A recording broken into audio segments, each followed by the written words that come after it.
TIDCO projects కూడా June ending లోపల TIDCO projects 100% పేదలు నిరుపేదలకు హ్యాండ్ ఓవర్ చేయాలి.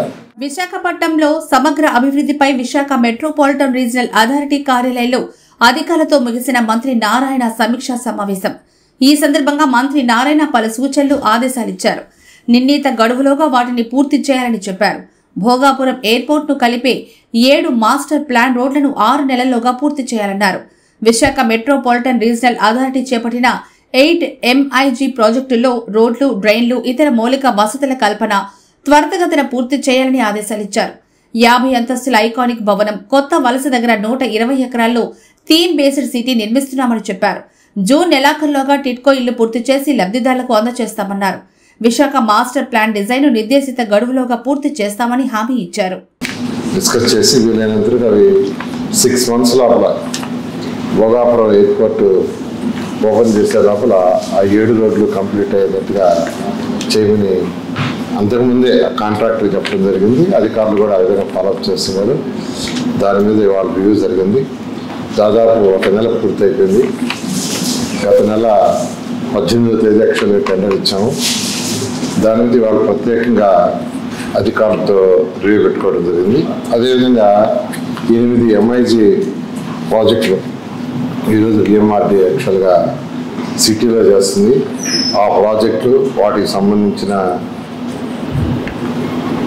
ప్రాబ్లమ్స్ ఏమన్నా వాటి మీద ఆ యొక్క ప్రాజెక్ట్ని కంప్లీట్ చేయటం ఫస్ట్ వీలైనంత కొన్ని ప్రాజెక్ట్స్ డిసెంబర్ ఎండింగ్ లోపల వాళ్ళకి చేయాల్సిన రోడ్స్ కానీ, డ్రైన్స్ కానీ, డ్రింకింగ్ వాటర్ కానీ, ఎలక్ట్రిసిటీ కంప్లీట్ చేయమని చెప్పాను.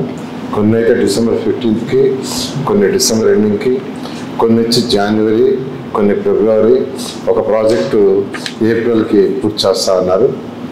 ఎందుకంటే ఏదైనా MIG ప్రాజెక్టు మనం లేఅవుట్స్ వేసినప్పుడు, లాటరీ కానీ లేదా ఆక్షన్ వేసినప్పుడు వాళ్ళు చూసుకునేది ఏంటంటే రోడ్ అయిందా లేదా, వాటర్ ఫెసిలిటీ వచ్చిందా లేదా, ఎలక్ట్రిసిటీ కనెక్షన్ వచ్చిందా లేదా, డ్రైన్ ఉందా లేదా అని చూసినప్పుడు దానికి డిమాండ్ వస్తుంది.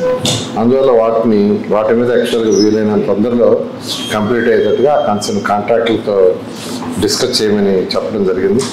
దాని మీద అధికారులు కూడా క్లారిటీ ఇచ్చారు. ఏవి December 15th అవుతాయి, కొన్ని డిసెంబర్ ఎండింగ్, ఇలా యాక్చువల్గా దాని మీద చాలా డీటెయిల్గా డిస్కషన్ జరిగింది. అదేవిధంగా వాటి రేట్ల విషయం కూడా ప్రస్తుతం అక్కడ మార్కెట్ రేట్ ఎలా ఉంది, ప్రజెంట్ మనం ఫిక్స్డ్ రేట్ లేదు, దానికి సంబంధించి ఏమైనా రివైజ్ చేయాల్సి కూడా ఒక జీవో కూడా ఇచ్చాము.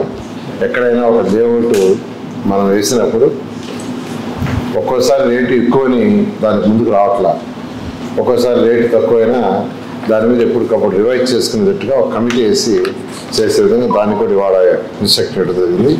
అదేవిధంగా కైలాసగిరిలో యాక్చువల్గా 87 ఎకరాల్లో లా కాలేజ్ దగ్గర ఒక 50 అంతస్తుల ఐకానిక్ బిల్డింగ్ కట్టాలని, దానికి సంబంధించి కూడా యాక్చువల్గా ప్రాసెస్లో ఉంది, దాని మీద కూడా డిస్కస్ చేయడం జరిగింది. అదేవిధంగా కొత్త వలస దగ్గర 180 ఎకరాలతో ఒక థీమ్ బేస్డ్ సిటీ డెవలప్ చేయడానికి దానికి కూడా RFP పిలవమని యాక్చువల్గా దాని మీద డిస్కస్ చేసాం. అదేవిధంగా ఈ పనులన్నిటి కూడా ఇప్పుడు కొత్తగా వచ్చిన EMRDA కమిషనర్ భరత్ గారిని ఫిజికల్గా ఒక 1 week లోపల ప్రతి ప్రాజెక్టుని ఫిజికల్గా పోయి తిరిగి ఇంజనీర్లతో ఫిజికల్గా ఏ స్టేజ్లో ఉంది, దాన్ని ఎలా చేయాలా, అక్కడున్న ప్రాబ్లమ్స్ ఏంది, అక్కడ కాంట్రాక్ట్కి ఏమైనా హర్డిల్స్ ఉన్నాయా, మన వాళ్ళకి ఏమైనా హర్డిల్స్ ఉన్నాయా, అవన్నీ స్టడీ చేసి యాక్చువల్గా వస్తే నేను మళ్ళీ 1 week తర్వాత వస్తాను, మళ్ళీ 1 week తర్వాత దీని మీద రివ్యూ పెట్టుకుంటానని చెప్పడం జరిగింది. అదేవిధంగా మాస్టర్ ప్లాన్ ఏదైతే ఉందో మాస్టర్ ప్లాన్ వీలైన తొందరలో ఆ యొక్క ప్రజాప్రతినిధులతో కన్సల్టేషన్ ఇంకా ఒక 3 ఎమ్మెల్యేలతో కూడా డిస్కస్ చేయాలని అన్నారు. ఎమ్మెల్యేలు డిస్కస్ చేయాలని, అది కూడా డిస్కస్ చేసేసి ఆ మాస్టర్ ప్లాన్ కూడా ఏదైతే డెడ్ లైన్ పెట్టామో ఆ డెడ్ లైన్కి మాస్టర్ ప్లాన్ పూర్తి అయ్యేటట్టుగా చేయమను. అదేవిధంగా ఈ యొక్క టిట్కో ప్రాజెక్ట్స్ కూడా జూన్ ఎండింగ్ లోపల టిట్కో ప్రాజెక్ట్స్ 100% పేదలు నిరుపేదలకు హ్యాండ్ ఓవర్ చేయాలి. దానికి సంబంధించి కూడా VMRD ఇన్ఫ్రాస్ట్రక్చర్ యొక్క బాధ్యత ఇచ్చాము, అది కూడా కంప్లీట్ చేయమని చెప్పడం జరిగింది.